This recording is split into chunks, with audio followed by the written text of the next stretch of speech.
Oremos juntos.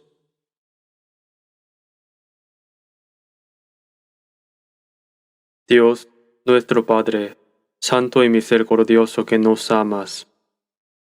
Andábamos en pecado, lejos de ti, pero nos tuviste misericordia. Cuando aún no te conocíamos, enviaste a tu Hijo unigénito Jesucristo para salvarnos, y cargaste la maldición y el juicio que merecíamos recibir. Moriste en la cruz, y con tu preciosa sangre derramada, perdonaste eternamente nuestros pecados, y nos salvaste sin ningún mérito de nuestra parte. Por esta gran gracia te damos gracias. En este tiempo, nosotros, redimidos por tu preciosa sangre, nos reunimos ante ti para alabar tu gracia, para agradecerte, aprender tu palabra y tener comunión contigo. Te damos gracias por permitirnos este momento. Creemos que estás en medio de nosotros. Examina a cada uno de nosotros y sosténnos con tu mano misericordiosa. Dios, aún somos muy débiles y podemos caer en ocasiones. Muchas veces no vivimos conforme a tu santa voluntad, sino que seguimos los deseos carnales. Señor, sosténnos con tu mano poderosa. Guíanos para que podamos vivir como tus hijos, sin avergonzarnos. Y guíanos para que podamos estar de pie, sin vergüenza, ante tu gloria que viene pronto. A todas nuestras iglesias en toda la nación, a las muchas iglesias en el mundo, a todos los hermanos que guardan la fe y predican el Evangelio en medio de varias dificultades. Acompáñalos con tu gracia, tu palabra y el poder del Espíritu Santo, para que puedan testificar tu Evangelio con mayor valentía, llevar muchas almas ante ti y sean salvas, y para que se cumpla plenamente tu obra. Señor, que nos das la palabra necesaria a tu tiempo y nos enseñas el camino que debemos seguir. En esta hora también haznos comprender y conocer aún más la palabra que deseas revelarnos. Tu santa voluntad. Oramos en el nombre de nuestro Señor Jesús. Amén. Busquemos la Biblia. San Mateo capítulo 24.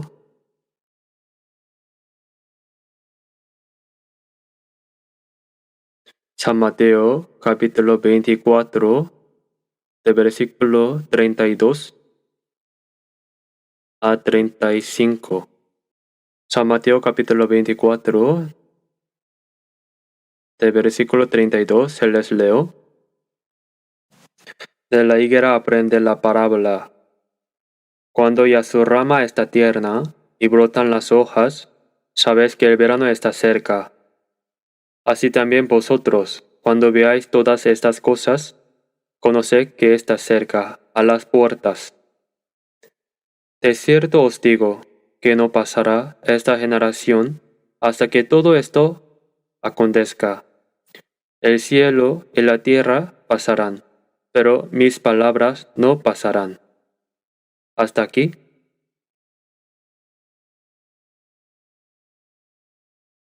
Hoy, tomando por centro estos versículos, quisiera aprender juntos sobre el tema, la segunda venida del Señor y el arrebatamiento del cristiano salvo.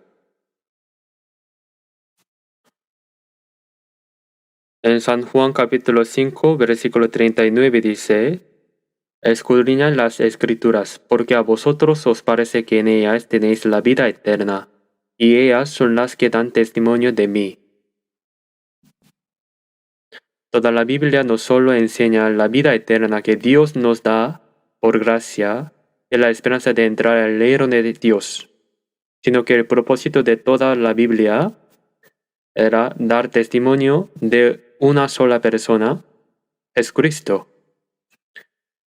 Y ellas son las que dan testimonio de mí. El Antiguo Testamento es la palabra escrita antes de que Jesús viniera. Y el Antiguo Testamento era la promesa antigua de que Dios enviaría al Cristo. El Antiguo Testamento fue escrito desde 1500 años antes de que Jesús viniera al mundo. La primera persona en escribir la Biblia fue Moisés, el mayor profeta de Israel. Y por supuesto, Moisés vivió 1500 años antes de que Jesús viniera. El Antiguo Testamento fue completamente escrito hasta 400 años antes de la venida de Jesús. Y el Nuevo Testamento fue escrito durante un periodo de aproximadamente 100 años desde la venida de Jesús. El Antiguo Testamento tiene 39 libros y el Nuevo Testamento 27 libros, sumando 66 libros en total. El Antiguo Testamento registra que Cristo vendría a la tierra de Israel para llevar a cabo la obra de salvación y contiene muchas profecías sobre Cristo. Conforme a esas profecías, Cristo vino a la tierra de Israel y murió en nuestro lugar.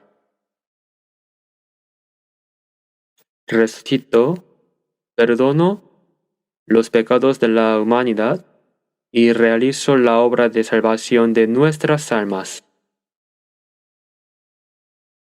Y después de que Jesús ascendió al cielo, vino el Espíritu Santo. Y con el poder del Espíritu Santo se testifica el Evangelio.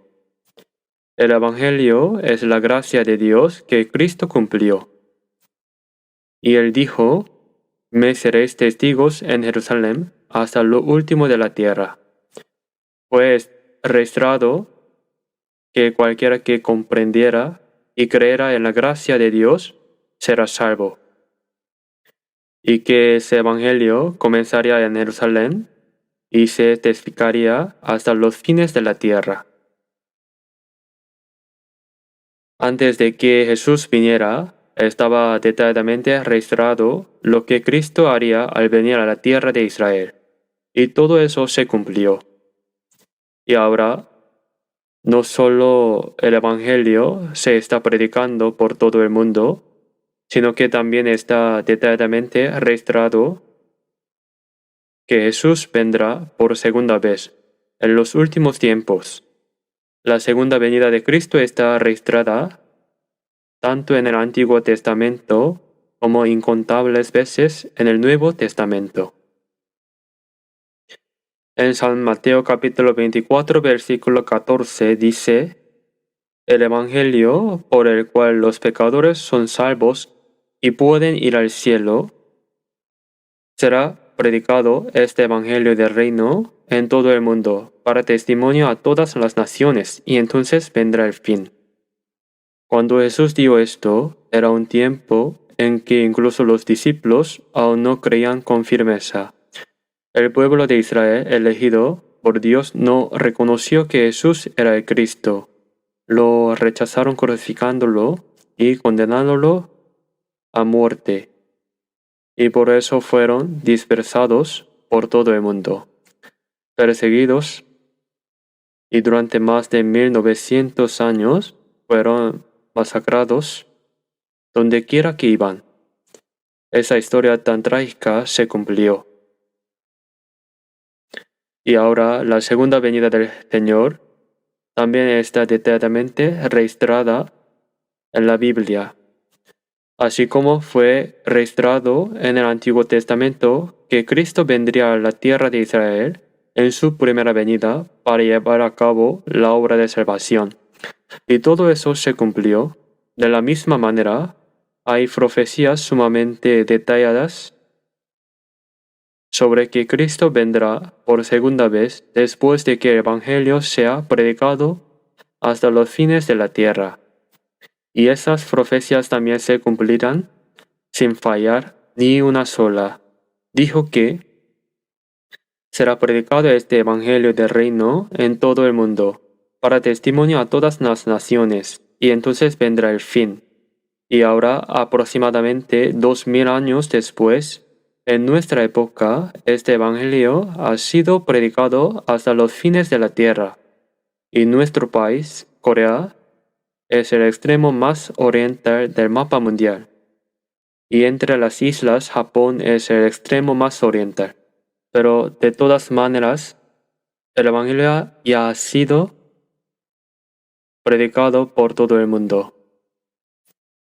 El Evangelio no solo se ha predicado activamente en Corea, ubicada en el extremo oriental, sino que ahora estamos predicando el Evangelio al mundo entero en estos últimos tiempos, como si recogiéramos las espigas que quedan.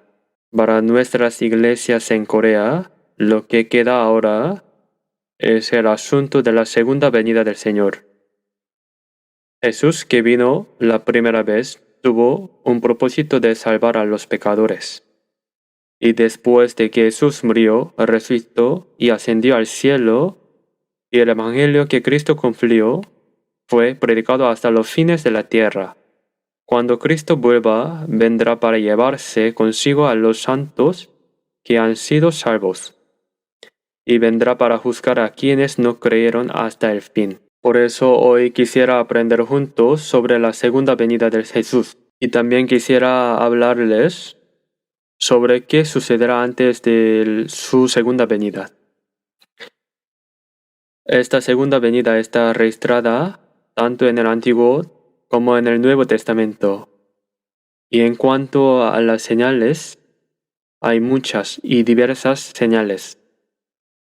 Ahora bien, si reflexionamos un poco sobre las señales que se cumplirán antes de la segunda venida del Señor en nuestra época, en el versículo que acabamos de leer, en San Mateo capítulo 24, versículo 32.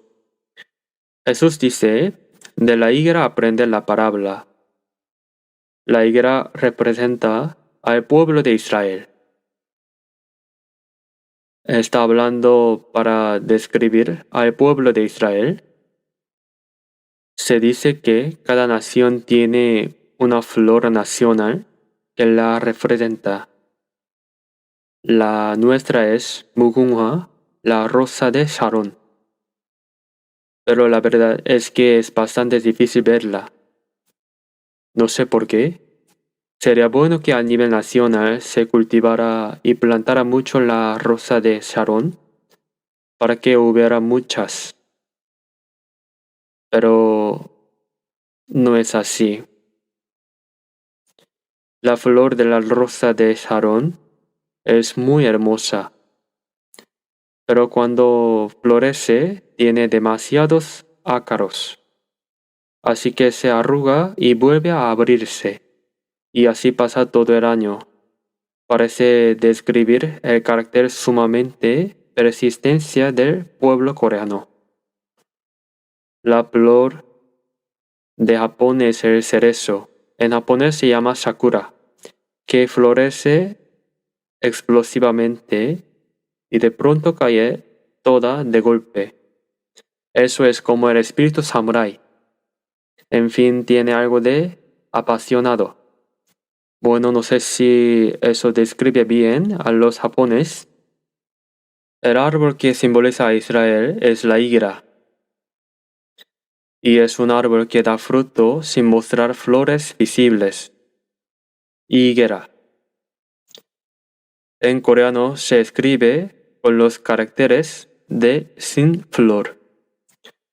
Aunque en realidad no es que no tenga flor, sino que si partes una higuera por la mitad, el interior rojo, eso podría ser la flor. Parece que la flor está escondida dentro. De todas formas, podemos decir que la higuera es el árbol que simboliza a Israel. En San Mateo capítulo 21, Jesús entraba temprano en la mañana a la ciudad de Jerusalén. No había desayunado y tenía hambre. Al borde del camino había un árbol de higuera con hojas frondosas. Jesús se acercó esperando encontrar fruto, pero no había fruto, solo hojas. Entonces Jesús maldijo la higuera y ésta se secó y murió. Hay un hombre llamado Butland Russell. Dice que sus padres murieron cuando era pequeño y fue criado por su abuela, una abuela de fe muy devota. Pero Russell hasta el final no creyó en Jesús. Así que escribió un libro titulado ¿Por qué no soy cristiano? Y entre las razones para no creer en Jesús está el hecho de que Jesús mató la higuera. Que ¿cómo es posible que la matara solo porque no tenía fruto? Es como si alguien fuera al pie de un árbol de caqui a comer caquis y al no haber ninguno traerá un hacha y lo talará hasta matarlo. Eso sería de alguien muy extravagante. Russell pensaba en Jesús de esa manera. Jesús tenía poder, pero lo usó arbitrariamente. Ordenar que muriera porque la higuera no tenía fruto. Y efectivamente murió. Ese Jesús le parecía un personaje extraño. Esa es una de las razones que incluye para no creer en Jesús. Pero ¿acaso Jesús no tendrá un motivo? La higuera representa a Israel y el hecho de que las hojas estén frondosas significa el pueblo de Israel se jacta de ser el pueblo de Israel. Construyeron el templo de manera grandiosa y realizaban todas sus ceremonias religiosas de forma magnífica. Pero a los ojos de Dios no tenían fruto. ¿Qué sería ese fruto? Dios envió a Jesucristo y debían recibirlo en su corazón por fe, ser salvos y tener el fruto de ir al cielo. Pero ellos no creyeron en Jesús y lo rechazaron, por lo que son como una higuera sin fruto. Solo tenían hojas frondosas y exteriormente se jactaban de ser el pueblo de Dios, reuniéndose en el templo como si sirvieran a Dios, pero sin el fruto que Dios quería. Esto les fue mostrado para enseñar que el pueblo de Israel sería maldecido. Sin embargo, la higuera no murió para siempre. Durante el invierno, la higuera parece muerta, pero cuando se acerca el verano, las ramas que parecían secas y muertas se ablandan suavemente y brotan las hojas. Por eso dice, de la higuera aprende la parábola. La higuera es una figura del pueblo de Israel. Así como la higuera, que parecía seca y muerta durante el invierno, vuelve a brotar sus hojas. El pueblo de Israel, que había sido maldecido y que todos pensaban que había desaparecido por completo, esta palabra dice que el pueblo de Israel será restaurado. En el libro de Jeremías también hay un versículo que describe al pueblo de Israel como higuera, que son como higos que no se pueden comer.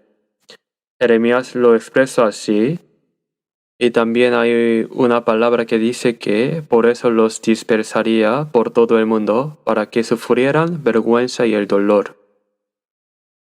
Sin embargo, Israel no perecerán para siempre.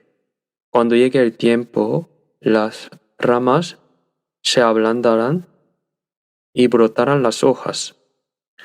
Yo mismo intenté cultivar una higuera.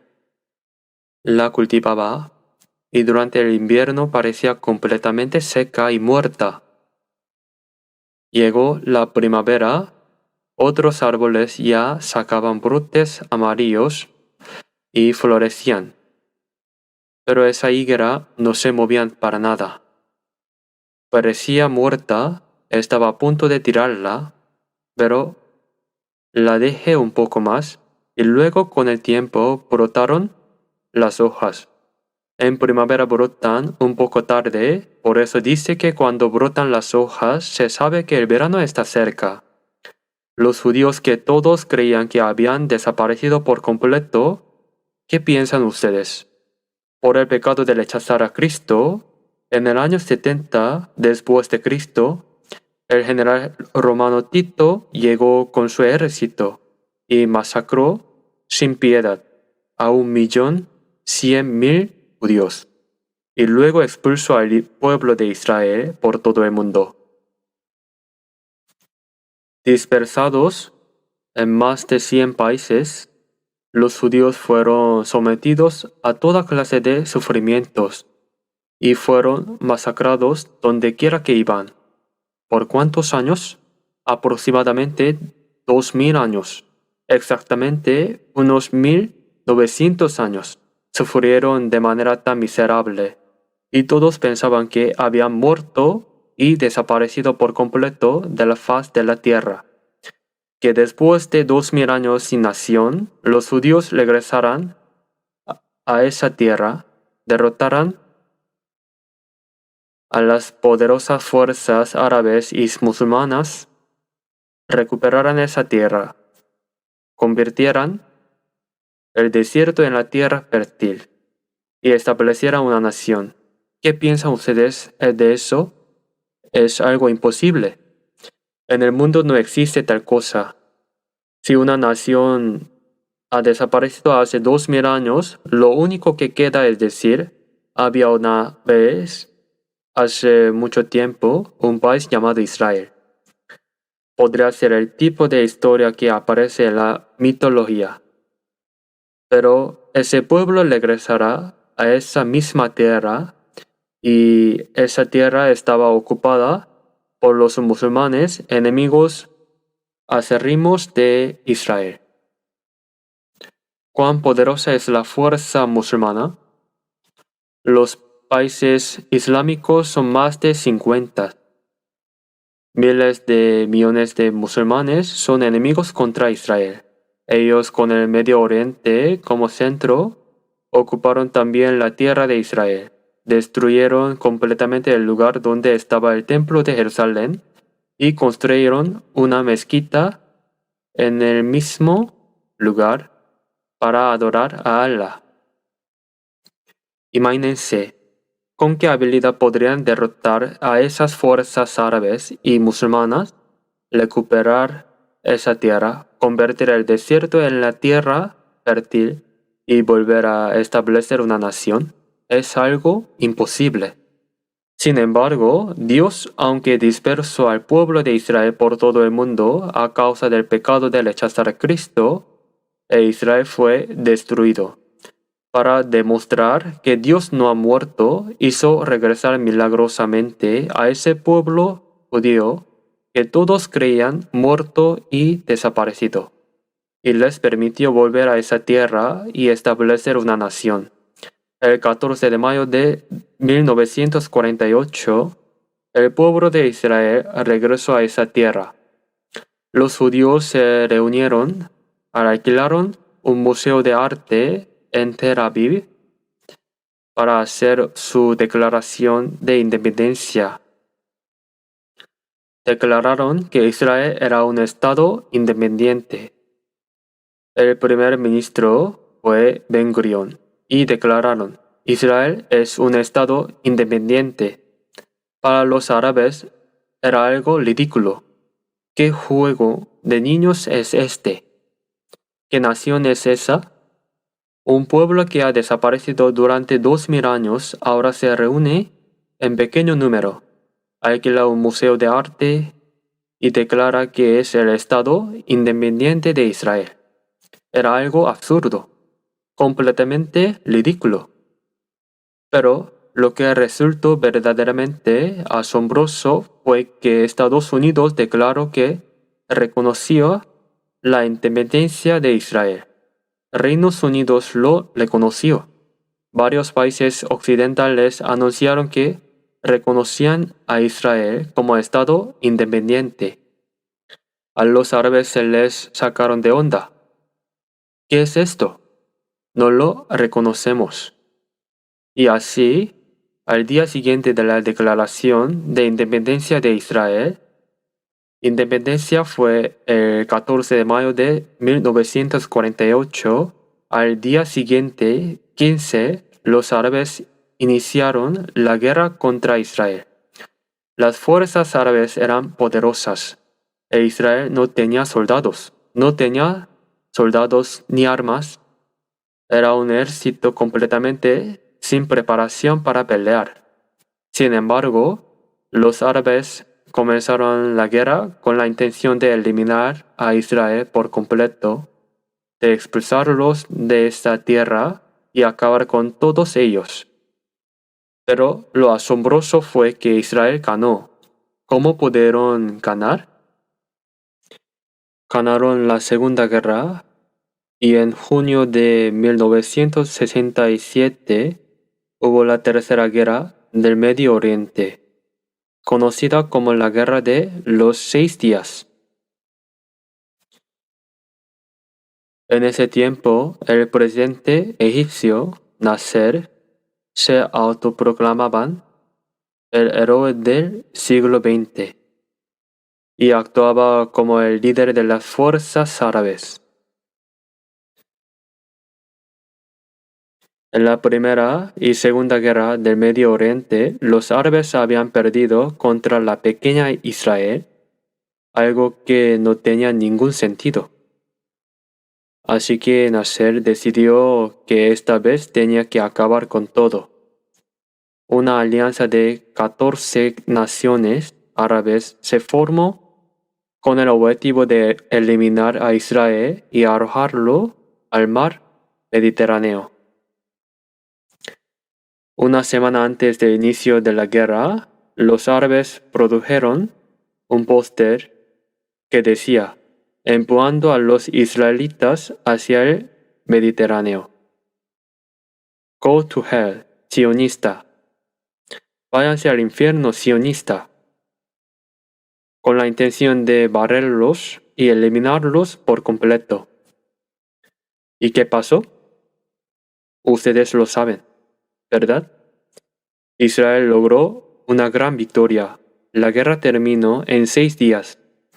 En 6 días ocuparon los altos de Golán, territorio sirio, y recuperaron Jerusalén. Luego también tomaron toda la península de Sinai. Israel no tenía muchos soldados, así que en cada tanque tenía que montar varias personas, pero como no había suficiente gente, 2 personas montaban en un tanque. Y así avanzaron por la península de Sinai.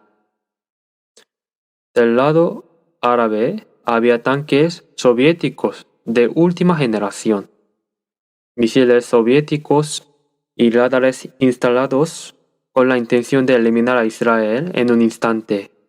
Pero en 6 días, Israel se apoderó de más de triple de territorio que tenía antes de la guerra. Y detrás de Israel estaba el apoyo de Estados Unidos. Parece que los judíos con influencia en Estados Unidos lo respaldaron. Los aviones israelíes eran los Phantom de fabricación estadounidense y los árabes tenían los MiG de fabricación soviética.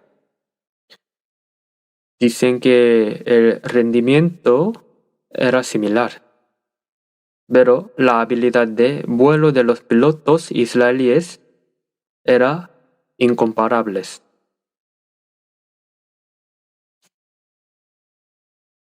En nuestra iglesia hay algunos hermanos oficiales de la Fuerza Aérea, pilotos.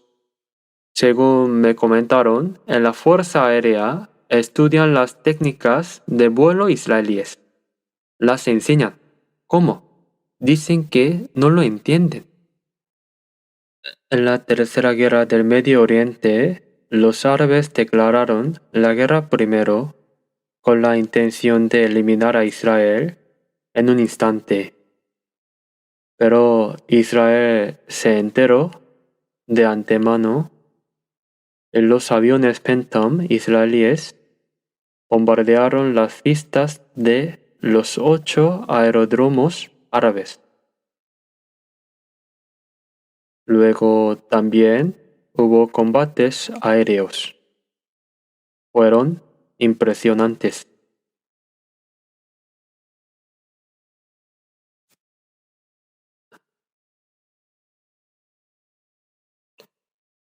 En los combates aéreos, los Phantom israelíes contra los MiG soviéticos árabes, Israel los derribó a todos.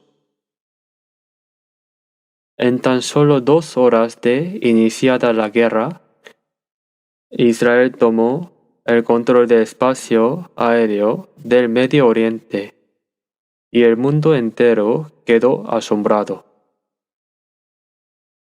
Y así, en 6 días tomaron toda la península de Sinai, y cuando los Phantom israelíes sobrevolaron el espacio aéreo de Cairo a velocidad supersónica, todos los vidrios se rompieron. ¿Qué van a hacer? Dijeron, si no se rinde, destruirán el Cairo. No estoy exagerando, y así Nasser no tuvo más remedio que rendirse. Israel obtuvo una gran victoria, y la guerra terminó en 6 días. Las bajas israelíes fueron muy pocas, mientras que las pérdidas árabes fueron enormes. Poco después de terminada la guerra, Nasser murió de un ataque al corazón. ¿Cuánta frustración tendría para morir de un ataque al corazón? No podía vencer a esa pequeña Israel.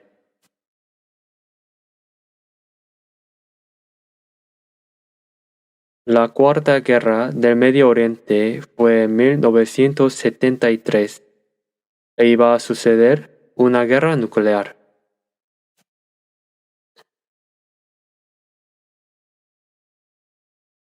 En la Cuarta Guerra del Medio Oriente, Israel también obtuvo una gran victoria. Habían tomado toda la península de Sinai, pero la devolvieron todo en el proceso de negociaciones de paz con Egipto. La pequeña Israel, en ese tiempo, la población que vivía en tierra israelí era de apenas 2.250.000 personas. En la Tercera Guerra del Medio Oriente, el territorio de Israel era aproximadamente del tamaño de la provincia de Gangwon en Corea del Sur. Parecía que los árabes los iban a barrer y arrojar al Mediterráneo, pero no pudieron. Y así después de la Cuarta Guerra del Medio Oriente, Israel llegó a tener un poder fuerte, aunque los musulmanes de alrededores se unían para intentar eliminar a Israel. Israel se volvió cada vez más fuerte. Esto es solo un breve repaso de la historia pasada. Quien destruyó a Israel fue Dios, para mostrar cuán grande es el pecado de rechazar a Cristo, pero también para mostrar que, aunque Israel fue destruido, Dios no ha muerto. Dios restaurará al pueblo de Israel. En Ezequiel capítulo 36 está escrito que Dios restaurará a Israel, no por causa de Israel, sino para santificar el nombre de Dios que había sido profanado a causa de Israel. Israel es el pueblo elegido por Dios, pero después de que este pueblo fue destruido y dispersado por todo el mundo, la gente decía, ¿por qué fue destruido ese pueblo de Israel, el pueblo escogido de Dios? Porque esa tierra se convirtió en desierto y en defecto se convirtió en un desierto donde nadie podía vivir. Entonces la gente del mundo pensaba, parece que el Dios de la Israel ha muerto. Es como cuando un padre tiene mucho poder, pero su hijo se encarceló y vive miserablemente. La gente diría, ¿no es el hijo de Juan? El hijo de ese Juan que tenía tanto poder. Mirarlo en esa situación tan miserable, su padre también debe haber muerto. Cuando el hijo cae en desgracia, el nombre del padre se ensucia.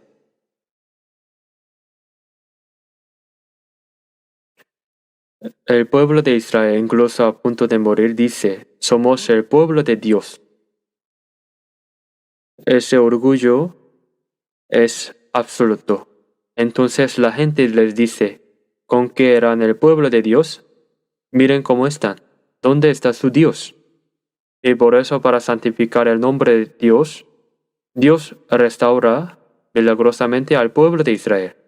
Que Israel se independizara después de 2000 años, estableciera una nación y venciera a las fuerzas árabes en 4 grandes guerras, no necesita explicación.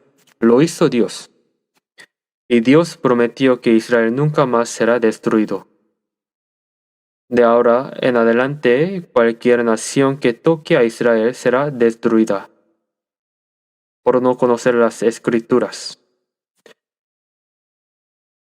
Cuando Hamas atacó a Israel recientemente, pretendían eliminarlo en un instante, lanzando miles de misiles. Creyeron que acabarían con todo, pero decenas de miles de personas murieron en Gaza.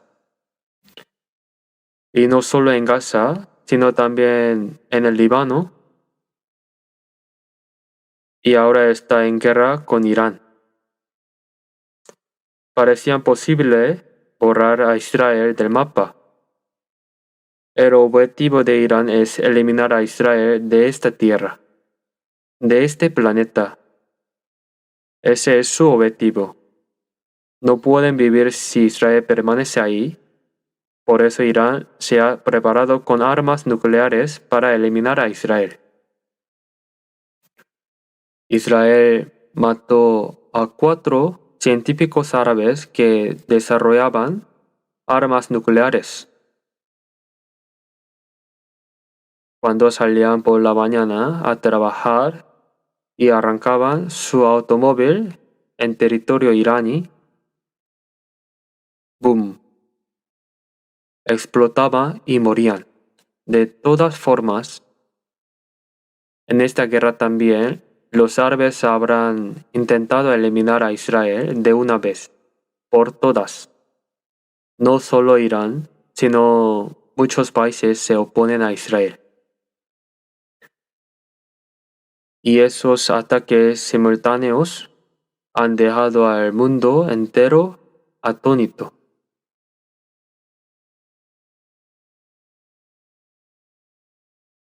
Creo que Irán no cederán en absoluto en todo lo relacionado con la fabricación de armas nucleares.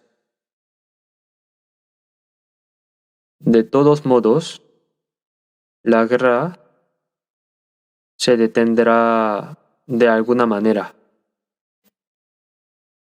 Se detendrá sin grandes resultados.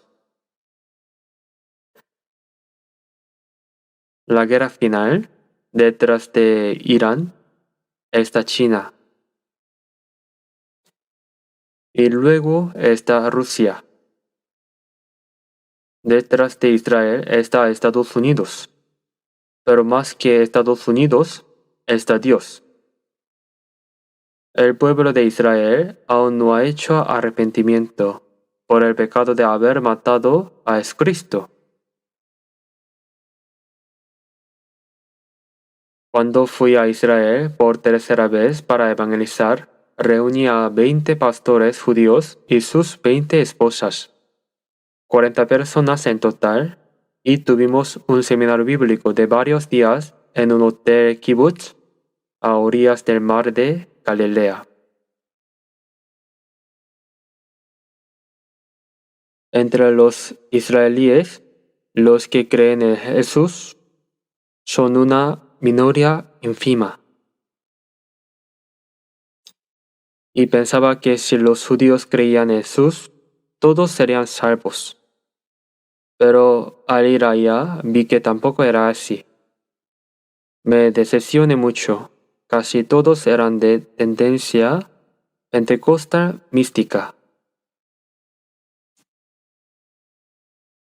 Y los judíos también hacen esfuerzos para eliminar a todos los creyentes en Jesús que hay en la tierra de Israel. Es una persecución terrible. Pero, ¿por qué Dios ayuda a Israel? Después de rechazar a Cristo, no se han arrepentido. Y además dicen que Tel Aviv es el lugar con mayor cantidad de homosexuales del mundo. ¿Conocen Tel Aviv? Es una ciudad costera de Israel. Y muchos judíos dicen que no creen en Dios. Niegan a Dios. ¿Por qué? Durante los 2000 años en que estuvieron dispersados por todo el mundo, ¿cuántos judíos murieron en los campos de concentración del Holocausto en Europa? Esos judíos clamaban a Dios, oraban desesperadamente, pero Dios no los escuchaba. Fui a Polonia con un anciano. ¿Cuántos judíos fueron asesinados ahí?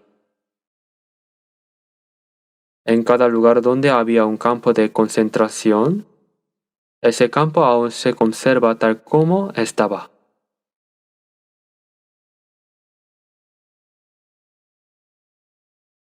Sin embargo, los judíos aún parecen no saber en absoluto que fueron destruidos a causa del pecado de rechazar a Cristo. No se han arrepentido del pecado de rechazar a Cristo. Pero, ¿porque Dios ayuda a Israel? Como ya mencioné antes, no hay otra razón. Por el nombre de Dios. Israel lleva el nombre de ser el pueblo de Dios. Por eso en Ezequiel capítulo 36 está escrito que Dios restaura al pueblo de Israel, no porque le tenga lástima, sino por su santo nombre que fue profanado a causa de Israel. Esta guerra probablemente terminará sin grandes resultados, en mi opinión. Lo que viene después es el verdadero problema. No termina ahí. Rusia bajará para atacar a Israel. Ahora mismo están ocupados peleando contra Ucrania, pero eso también terminará. Incluso ahora Rusia ya está coordinando, instruyendo y apoyando desde atrás a través de Irán. China hará lo mismo. Esa guerra final, en Ezequiel capítulo 38, dice Ros del extremo norte respecto a Israel. Yo fui a Moscú una vez al año para evangelizar a Rusia. Iba a 2 lugares, Ucrania y Rusia. Ya no se llama Unión Soviética, sino Rusia. En inglés se escribe ROS. En la Biblia aparece tal cual Ros. Desde Jerusalén, si vas directamente hacia el norte, llegas a Moscú, Ros y Mesec. Mesec es Moscú. Tubal y alrededor están los países satélites de Rusia. Hay varios países y los llevarán consigo para atacar a Israel. Probablemente poco después de que esta guerra se detenga, eso ocurrirá sin falta. Ahora bien, si abro Ezequiel capítulo 38 ahora, la palabra de hoy tendría que terminar ahí. Así que no lo abriré. Si leen, Ezequiel 38 dice que Dios meterá un garfio en la mandíbula de los y Mesec y los arrastrará hacia abajo. Dios arrastrará a Rusia y la lleva a la tierra de Israel. ¿Por qué? Para matarlos. Yo fui a Moscú una vez al año durante varios años, pero esas palabras no podía decirlas allá. Que en el futuro irán a atacar a Israel, y en Ezequiel capítulo 39 dice que caerán muertos en la tierra de Israel. Si digo eso, me matan allá. Querían decirlo, pero no podía. De todas formas, esas cosas sucederán. Rusia es el líder del comunismo musulmán. Ahora ya no es soviética, ya no es comunismo, pero actúa exactamente igual que el comunismo. Sigue haciendo lo mismo de oponerse a Dios, y Dios los arrastrará hacia abajo. Están sus países satélites. El país que actúa como cabecillas al frente se llama, en Ezequiel capítulo 38, Persia. En tiempos de Pahlavi era un país pro-estadounidense, pero luego, en 1979, ocurrió la Revolución Islámica y desde entonces se convirtió en un país anti-estadounidense y en una fuerza que busca eliminar a Israel. Bajan para eliminar a Israel. Las fuerzas de Irán intentan también esta vez eliminar a Israel. Pero Israel no desaparecerá. Si Israel desaparece, la Biblia estaría equivocada. Querer pelear contra Israel es lo mismo que querer pelear contra Dios. ¿Acaso Dios lo perdonará? Aunque todo el mundo se una para pelear contra Israel, no podrán ganar. En Zacarías 14 dice que reunirán a las naciones para pelear contra Jerusalén. La guerra final también será para manifestar el poder de Dios. En el futuro, no solo Irán, sino las fuerzas de Rusia descenderán. Y luego, los países satélites de alrededor descenderán juntos para pelear contra Israel. Persia, que es Irán. Cambiaron el nombre del país a Irán. Y en Zacarías 14, cuando fueron a atacar a Israel, dice que Dios peleará contra ellos.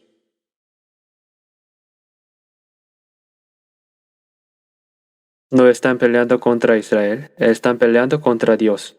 ¿Pueden ganar peleando contra Dios?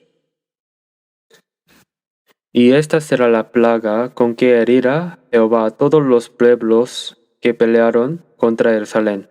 La carne de ellos se corromperán estando ellos en pie, y se consumirán sus ojos en sus cuencas, y su lengua se consumirá en su boca.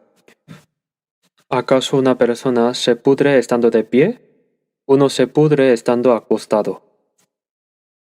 Pero Zacarías 14 dice que, estando de pie, los ojos se pudren, la lengua se pudre en la boca y la carne se pudre.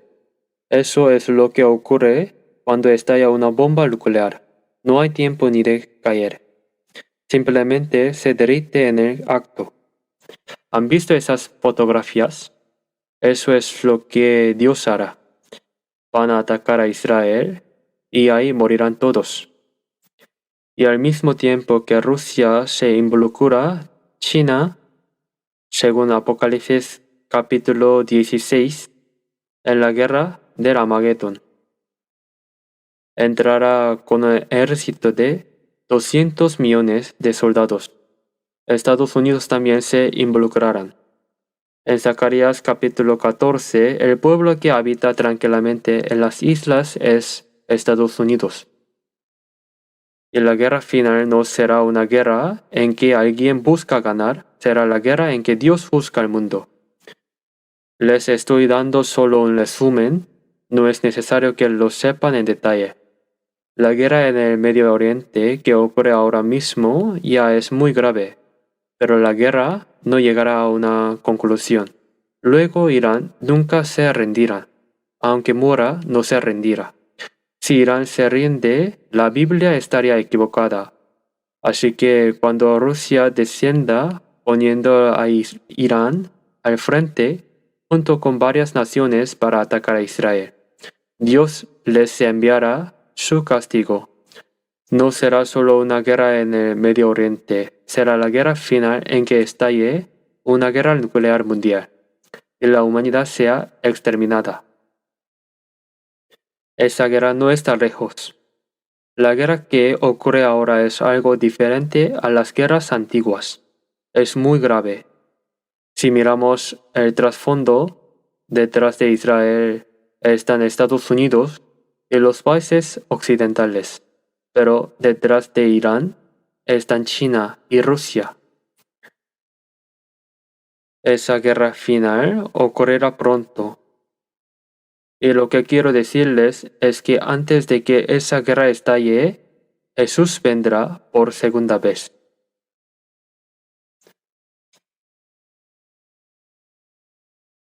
Por eso el tema de hoy es hablar sobre la segunda venida de Jesucristo, la segunda venida del Señor. El día en que el Señor vendrá por segunda vez está muy cerca. Entonces, ¿quieren ver esa guerra final? ¿Quieren ver qué ocurrirá el final en el Medio Oriente?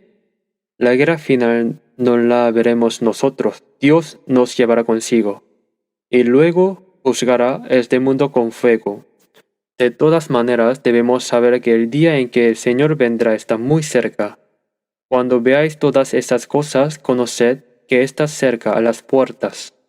Las señales que se cumplirán antes de la segunda venida del Señor están ampliamente registradas en la Biblia. Y las señales que se cumplirán antes de la segunda venida del Señor, ya casi todas se han cumplido. De la higuera aprende la parábola. Después de que Jesús dijo esas palabras, durante 2000 años, el pueblo de Israel fue como higuera seca y muerta.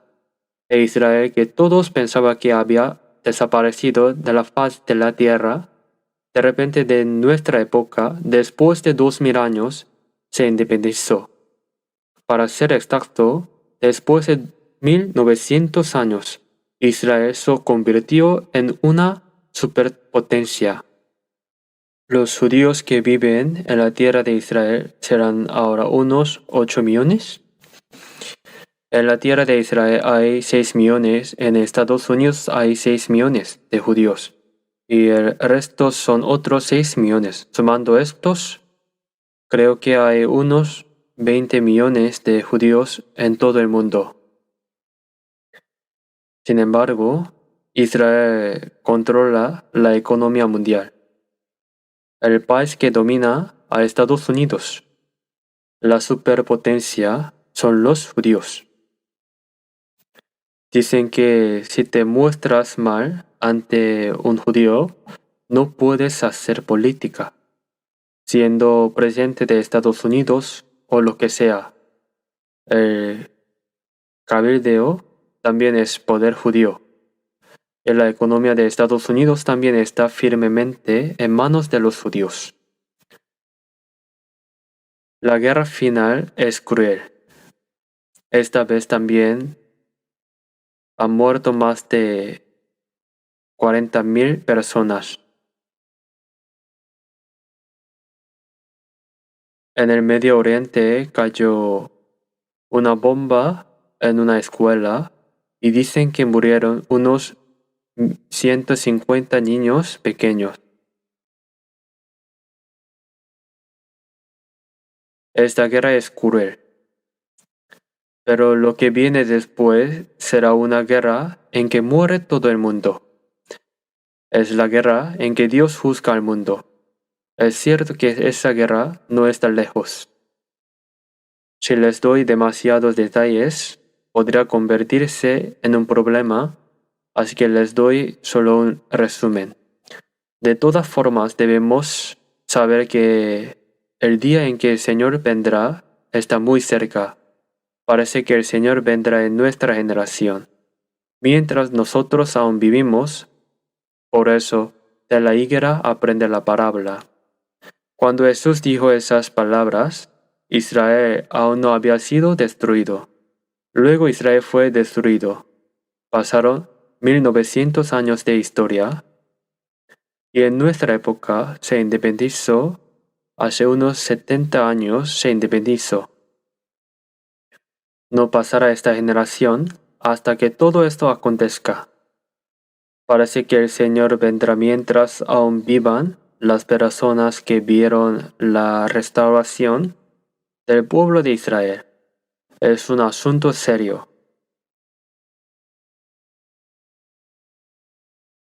En cuanto a las señales, como ya sabemos, la mayor señal es que podemos considerar que la guerra final podría estallar en la tierra de Israel. Busquemos Hebreos capítulo 9, versículo 28. Hebreos capítulo 9,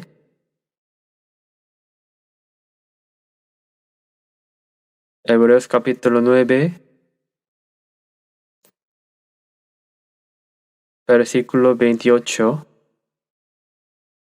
Leamos juntos.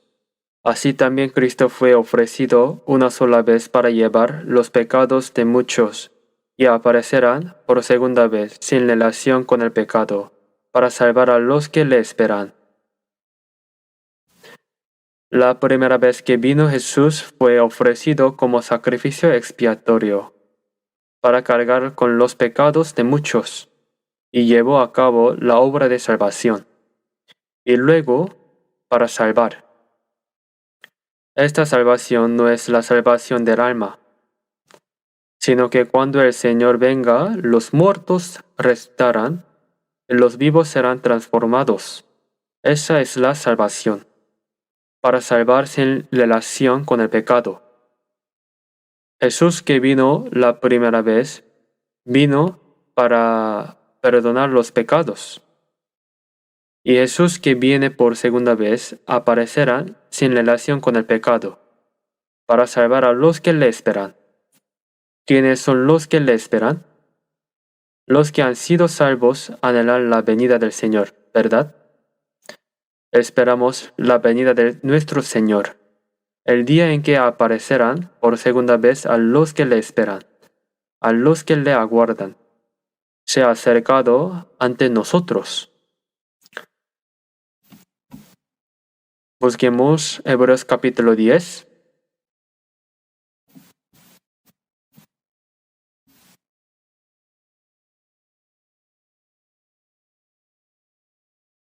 Hebreos capítulo 10.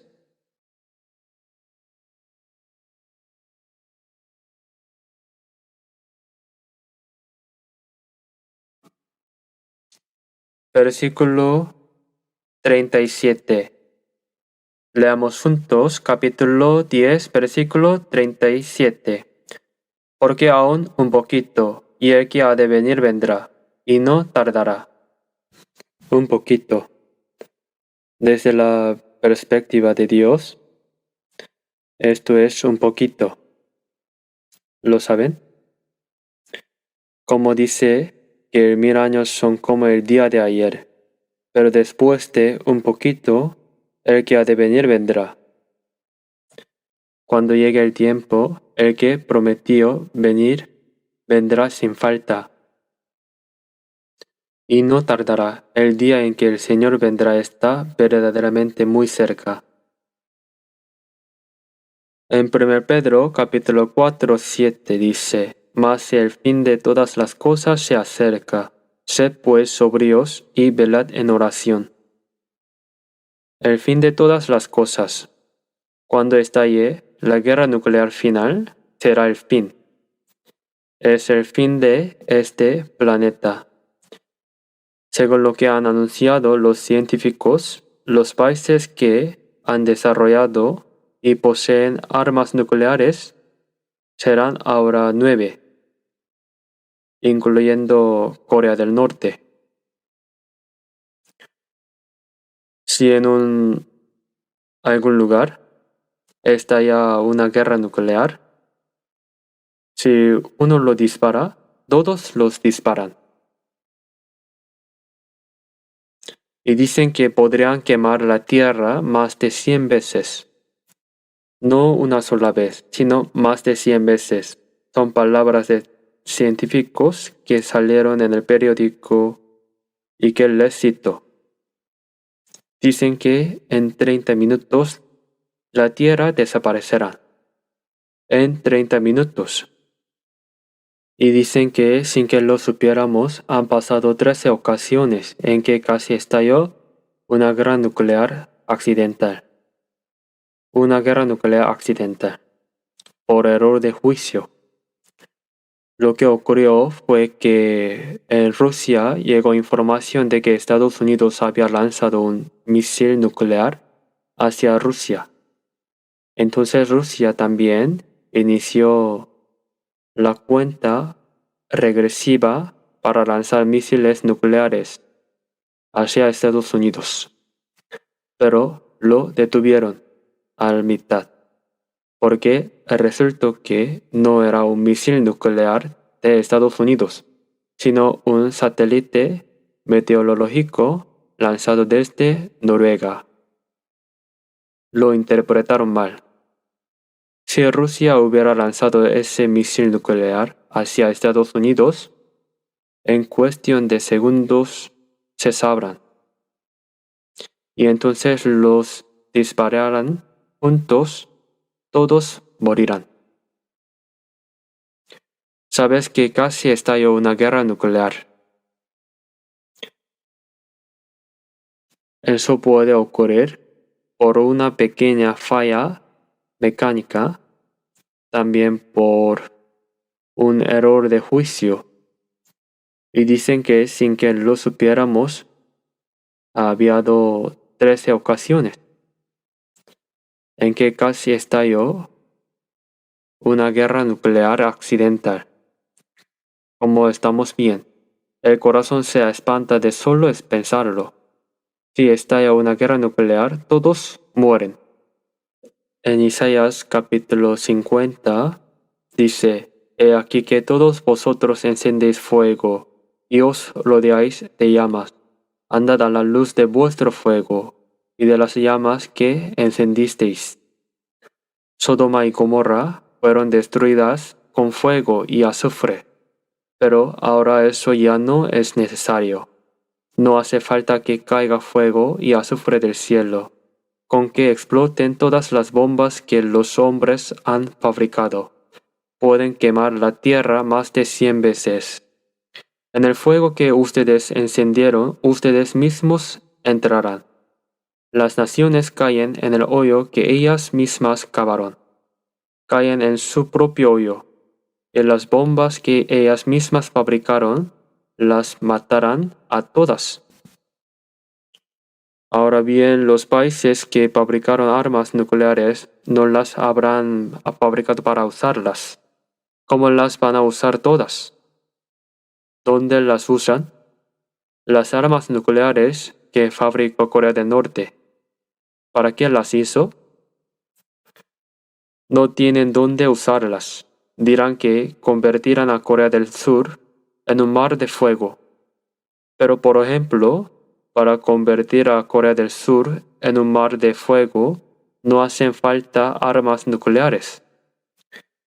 Ya tienen instaladas cientos de piezas de artillería de largo alcance en la línea del armisticio. Si las disparan, esta área metropolitana desaparece inmediatamente. Nuestro país también pueden destruir a Corea del Norte con armamento convencional. El poderío militar de nuestro país es impresionante. Ahora están exportando aviones de combate y armamento extraordinario. ¿En qué posición está Corea económicamente ahora? 10ª. Militarmente ocupa el 6º lugar en el mundo. Sin embargo, Corea del Norte está eliminando la palabra reunificación. Piensan que si siguen vacilando morirán primero. Así que dicen que no necesitan la reunificación, que mantendrán su sistema actual. Pero eso no es un país, es un grupo que existe para mantener el sistema de una clase privilegiada. Si se usan armas nucleares, el país que las usa, el país que las dispara, también muere junto con los demás. Por eso, sabiendo eso, no las fabricaron para usarlas. Lo que entiendo es que las fabricaron para decir, no me toques. Si me tocas, todos morimos. Por eso están colocando cantidades enormes de minas cerca de la línea de armisticio, destruyendo todas las carreteras que habían construido para la reunificación, quitando también los postes de luz, y había un arco que ellos mismos habían construido.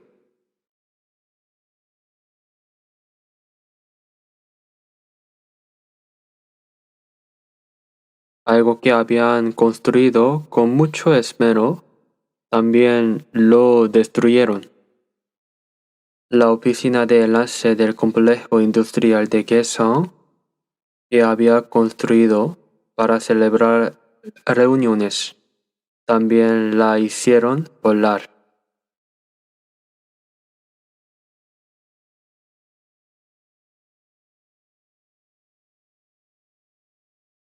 ¿Quién es la hermana de Kim Jong-un? ¿Esa mujer hará las cosas a su manera? Reunificación. Disculpen, pero en nuestro país eso no aplica. No habrá reunificación. Estuvo a punto de lograrse la reunificación. En la época de Kim Jong-il, su padre Kim Il-sung pensó que todo el pueblo iba a morir de hambre y quiso hacer conversaciones de paz con el presidente Kim Jong-sam, pero Kim Jong-il lo impidió. Sacó a todos los médicos para que su padre muriera y reunió a sus subordinados y les preguntó: dicen que quieren hacer la reunificación norte-sur. ¿Qué piensan?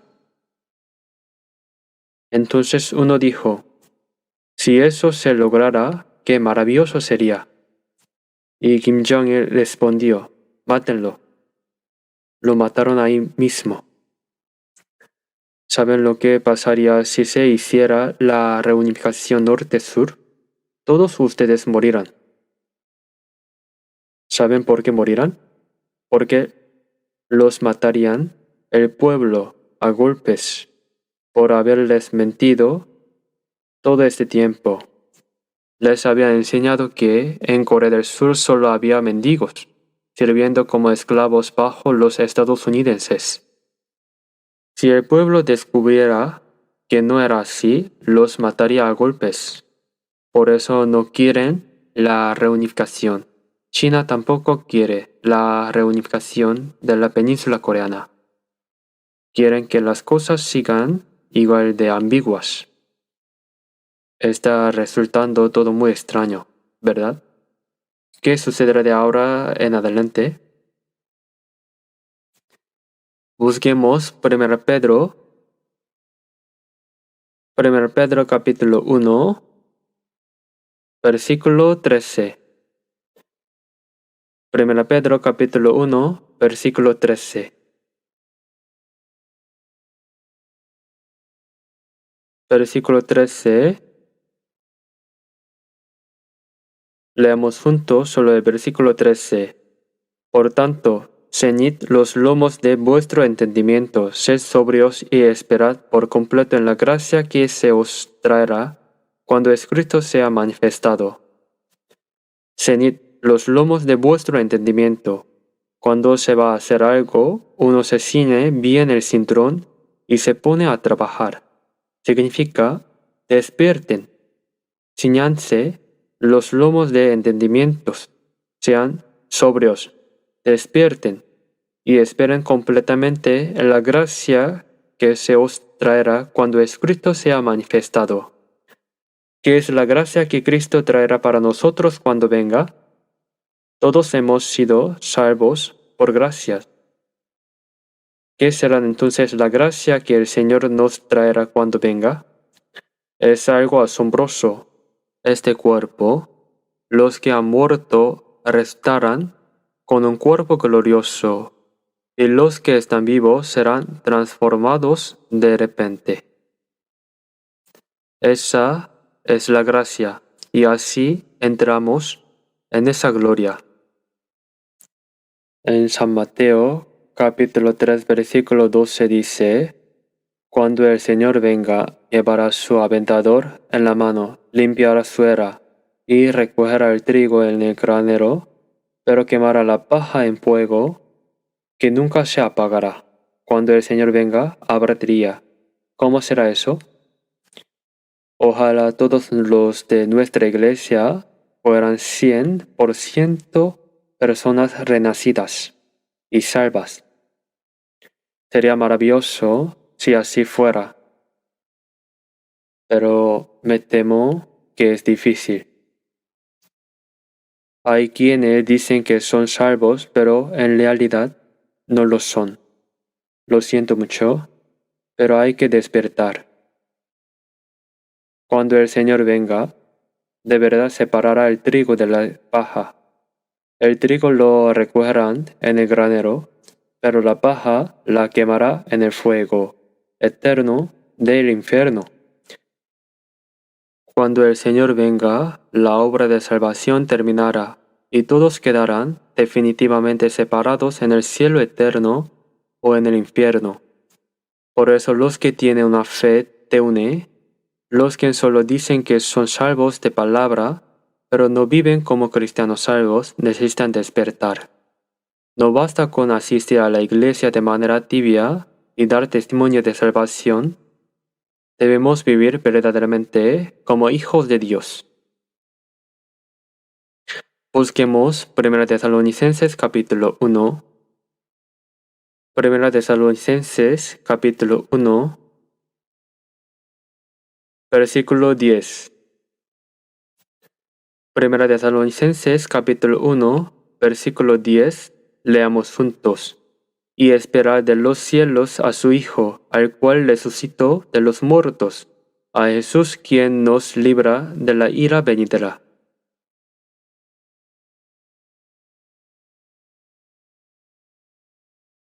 Al Hijo de Dios, Jesucristo, que fue resucitado de entre los muertos.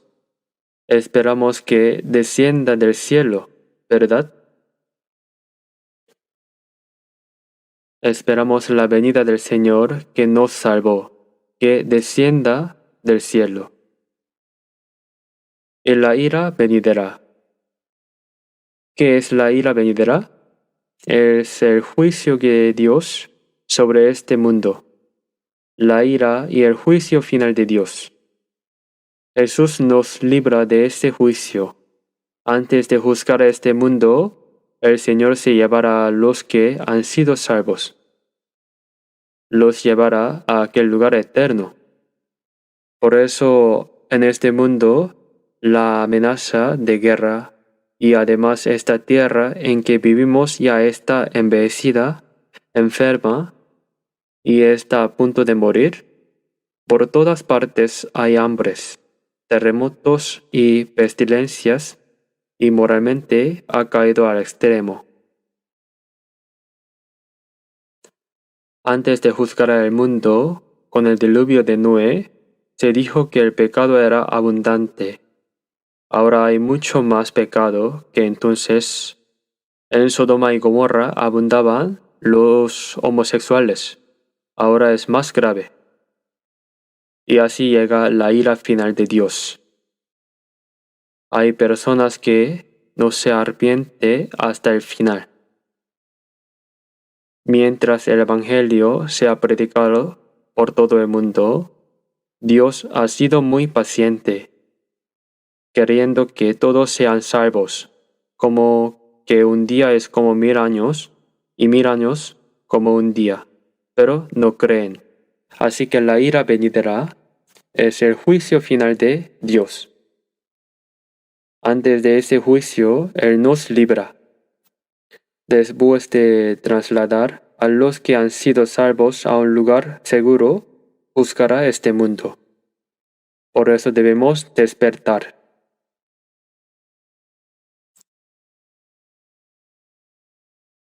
Busquemos 1 Tesalonicenses capítulo 4, versículo 16. 1 Tesalonicenses capítulo 4, versículo 16. Se les leo. Porque el Señor mismo con voz de mando, con voz de arcángel y con trompeta de Dios descenderá del cielo, y los muertos en Cristo resucitarán primero. Los muertos en Cristo, es decir, los que murieron habiendo sido salvados, esos resucitarán también en cuerpo, primero ellos, luego nosotros los que vivimos, los que hayamos quedado. Los de nuestra generación, cuando el Señor vuelva, los que podrán recibirlo vivos son los de nuestra época. Seremos arrebatados juntamente con ellos en las nubes para recibir al Señor en el aire, y así estaremos siempre con el Señor. Por tanto, alentaos los unos a los otros con estas palabras. Los muertos resucitarán, y los que estén vivos serán transformados de repente, y serán arrebatados, y así recibirán al Señor en el aire. No son miles de metros en el aire, es la forma de expresar el paso de este mundo material al mundo espiritual. Esta es la mayor esperanza de los cristianos salvos, ¿verdad? Nosotros que somos salvos, ¿qué es lo que anhelamos? ¿Estamos viviendo con la esperanza de ganar mucho dinero y vivir bien comiendo bien? ¿Tenemos la expectativa de vivir en la era de la inteligencia artificial pensando que será una época interesante? En este mundo no hay nada. Mientras más avance el tiempo, más abundará el pecado. Es una época terrible. En este mundo no hay ninguna esperanza. Para los que han sido salvos, nuestra última esperanza es simplemente guardar esta fe e ir al encuentro del Señor. Debemos esperar fervientemente la venida del Señor. ¿Acaso no es verdad que fuimos salvados no para obtener algo en este mundo? Ir al cielo después de morir es bueno, pero recibir al Señor estando vivos es algo todavía mejor. Antes de juzgar al mundo con el diluvio, Dios llevó a Enoc vivo. Así como juzgó el mundo con el diluvio, en 2 de Pedro, capítulo 3, versículos 6 y siguientes. Por lo cual el mundo de entonces pereció, anegado en agua, pero los cielos y la tierra que existen ahora están reservados por la misma palabra, guardados para el fuego en el día del juicio y de la perdición de los hombres impíos. En el tiempo del diluvio juzgó con agua, pero ahora dice que juzgará con fuego. No hace falta que caiga fuego del cielo como en Sodoma y Gomorra. Si explota todas las bombas que los hombres han fabricado, dicen que esta tierra puede arder más de 100 veces. ¿Quién sobrevivirá? El hecho de que el día en que el Señor vendrá esté tan cerca en nuestra época, ¿les parece bueno o malo? Los de allá dicen que es bueno, y los de acá están callados. Que el día de la segunda venida del Señor está cerca es nuestra mayor esperanza. ¿Qué tenemos que esperar de este mundo? ¿Que venga un mundo interesante? Hay que abandonar esos pensamientos inútiles. ¿Qué mundo interesante va a venir? Va a venir un mundo aterrador. Viene un mundo terrible. Y así, los muertos en Cristo resucitarán primero, y nosotros los que quedemos vivos seremos arrebatados junto con los santos resucitados en las nubes para recibir al Señor en el aire, y así estaremos siempre con el Señor. Y desde entonces viviremos eternamente con el Señor sin volver a separarnos nunca. Busquemos San Mateo capítulo 16. San Mateo capítulo 16. San Mateo capítulo 16 de versículo 27 se les leo. Porque el Hijo del Hombre vendrá en la gloria de su Padre con sus ángeles, y entonces pagará a cada uno conforme a sus obras. De cierto os digo que hay algunos de los que están aquí que no gustarán la muerte hasta que hayan visto al Hijo del Hombre viniendo en su reino. Cuando el Señor venga, cada persona será juzgada según sus obras. Jesús que vino la primera vez, vino para salvar a los pecadores. Y Jesús que viene por segunda vez, se llevará a los santos que han sido salvos y juzgará a todos. No es el juicio de condenación al infierno para los salvos, pero habrá el tribunal de Cristo. Lo repito, de cierto os digo que hay algunos de los que están aquí que no gustan la muerte, hasta que hayan visto al Hijo del Hombre viniendo en su reino. Hablando de la segunda venida, Jesús dice que entre los que están aquí hay quienes esperan su segunda venida, su llegada con poder real. Pero todos ellos murieron. ¿Por qué no vino? Lo que significa esto lo vemos en el capítulo 17. 6 días después, Jesús tomó a Pedro, a Jacobo y a Juan, su hermano, y los llevó aparte a un monte alto, y se transfiguró delante de ellos, y resplandeció su rostro como el sol, y sus vestidos se hicieron blancos como la luz. Y aquí les aparecieron Moisés y Elías, hablando con él. Entonces Pedro dijo a Jesús: Señor, bueno es para nosotros que estemos aquí. Si quieres, hagamos aquí 3 enramadas, una para ti, otra para Moisés y otra para Elías. Hay algunos que no gustarán la muerte hasta que hayan visto al Hijo del Hombre viniendo en su reino. Entre los discípulos de Jesús debía haber quienes verían vivos, sin morir, la venida del Señor, ¿verdad? En el capítulo 17, Jesús tomó a 3, Pedro, Juan y Jacobo. Los llevó a un monte alto y de repente fue transfigurado. Su rostro resplandecía como el sol y sus vestidos se volvieron blancos como la luz. Y de repente aparecieron Moisés y Elías.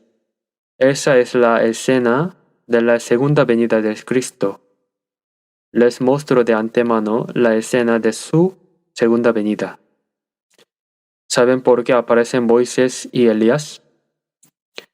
Moisés sacó al pueblo de Israel de Egipto y los llevó hacia la tierra de Canaán, pero murió antes de entrar a Canaán. Elías, hacían la voluntad del Señor, subió vivo al cielo. Cuando el Señor venga, habrá 2 tipos de personas: los que murieron y fueron ante al Señor, como Moisés, y los que fueron transformados vivos, como Elías. Está hablando de esas 2 tipos de personas. El Señor aún no ha venido, pero les muestro de antemano lo que sucedería cuando venga. Busquemos Segunda de Pedro, capítulo 1, Segunda de Pedro, capítulo 1, versículo 16. Porque no os hemos dado a conocer el poder y la venida de nuestro Señor Jesucristo, siguiendo fábulas artificiosas, sino como habiendo visto con nuestros propios ojos su majestad. Pues cuando él recibió de Dios Padre honra y gloria, le fue enviada desde la magnífica gloria una voz que decía: Este es mi Hijo amado, en el cual tengo complacencia. Y nosotros oímos esta voz enviada del cielo, cuando estábamos con él en el monte santo. Nosotros, ¿quiénes son nosotros? Pedro, Jacobo y Juan, esos tres. Y nosotros oímos esta voz enviada del cielo cuando estábamos con él en el monte santo. Pedro dijo, sino como habiendo visto con nuestros propios ojos su majestad. Decir que el Señor vendrá con poder no es una fábula artificiosa. Nosotros lo vimos de verdad. Significa que vieron la escena de la segunda venida del Señor. Eso está hablando de San Mateo capítulo 17 en el monte alto, como habiendo visto con nuestros propios ojos su majestad. Pues cuando él recibió de Dios Padre honra y gloria, le fue enviada desde la magnífica gloria una voz que decía, Este es mi Hijo amado, en el cual tengo complacencia. Y nosotros oímos esta voz enviada del cielo cuando estábamos con él en el monte santo. El monte santo es el monte alto de San Mateo capítulo 17. Pedro, Juan y Jacobo los tres subieron al monte alto, y el rostro de Jesús resplandecía como el sol. Sus vestidos se volvieron blancos como la luz, y aparecieron Moisés y Elías. Es la escena de la segunda venida de Jesús. Se la mostró de antemano a sus discípulos. Moisés representa a los santos que fueron salvos, murieron y resucitarán. Elías representa a los que sin morir recibirán al Señor vivos y serán transformados. Dos representantes mostrados de antemano. El día en que el Señor venga de verdad y en realidad está cerca. Es cierto que vivimos en la época en que podemos recibir al Señor vivos, como Elías. El Señor dijo que vendría y aún no ha venido. ¿Vendrá tan pronto? ¿No viene sin más? Hay señales, ¿verdad?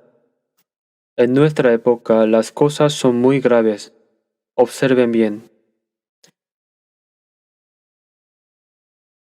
Recibiremos al Señor siendo vivos. Moisés y Elías, los que murieron y resucitaron, representantes de los que morirán e irán al cielo. Elías, representante de los que recibirán al Señor vivos. Eso se lo mostró brevemente a los discípulos de antemano.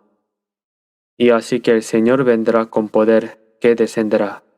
No es una fábula artificiosa, sino que nosotros lo vimos de verdad. La escena en que con su gran majestad desciende por segunda vez. Lo que Pedro, Juan y Jacobo vieron en el monte de la transfiguración en San Mateo capítulo 17 es lo que se está describiendo aquí. Hablando de esto, el tiempo se ha acabado. Hay un bazar y hay que ir pronto. ¿Postergamos una hora? ¿El bazar? Se puede hacer otro día. Luego hay que hablarles un poco más sobre la segunda venida del Señor. Nosotros somos personas que recibirán al Señor, que vienen por segunda vez. Veremos solo un versículo más de la Biblia. Segunda de Tesalonicenses, capítulo 2. Segunda de Tesalonicenses, capítulo 2. Segunda de Tesalonicenses, capítulo 2, versículo 1. Leamos juntos. Pero con respecto a la venida de nuestro Señor Jesucristo y nuestra reunión con Él, os rogamos, hermanos. Hasta aquí. La venida de nuestro Señor Jesucristo y nuestra reunión con Él. Cuando el Señor descienda, nos reuniremos delante de Él. ¿Quiénes? Los santos salvos en la época del Antiguo Testamento, los santos salvos en la época del Nuevo Testamento, los que fueron salvados y fueron ante el Señor, los que están vivos recibirán al Señor. Todos nosotros nos reuniremos delante de Él. Será algo extraordinario, ¿verdad? Qué maravilloso será ese momento. Cuando los santos se reúnen en un mismo lugar cantando aleluya, yo también responderé con alegría cantando con ellos. Encontraremos a todos los que han sido salvos en la época del Antiguo Testamento, a Abraham, a Isaac, al rey David, en la época del Nuevo Testamento, al apóstol Pedro, al apóstol Pablo que fue martirizado predicando evangelio. Nos encontraremos con todos. Cuando el Señor venga con una cantidad inmensa de ángeles alrededor, cantando juntos en coro. Imagínenselo. Qué maravilloso será ese momento en que yo también les responderé con alegría cantando junto a ellos. Ustedes y yo debemos estar ahí, ¿verdad? Si alguien da testimonio de su salvación y dice ser salvo, pero cuando el Señor venga no puede recibirlo, ¿qué pasará? Sería una tragedia. No se debe ocurrir eso. Debemos despertar, revisar nuestra fe una vez más y estar vigilantes para poder recibir al Señor en cualquier momento que Él venga. Oremos. Dios nuestro Padre misericordioso, te damos gracias por habernos salvado primero entre tantas personas en este mundo y habernos distinguido como santos y dado la gracia de vivir en la esperanza de esperar al Señor que vienes de nuevo. Ayúdanos a vivir el resto de nuestras vidas únicamente para tu voluntad y tu gloria, para que podamos vivir de manera que no nos avergoncemos al participar en tu gloria.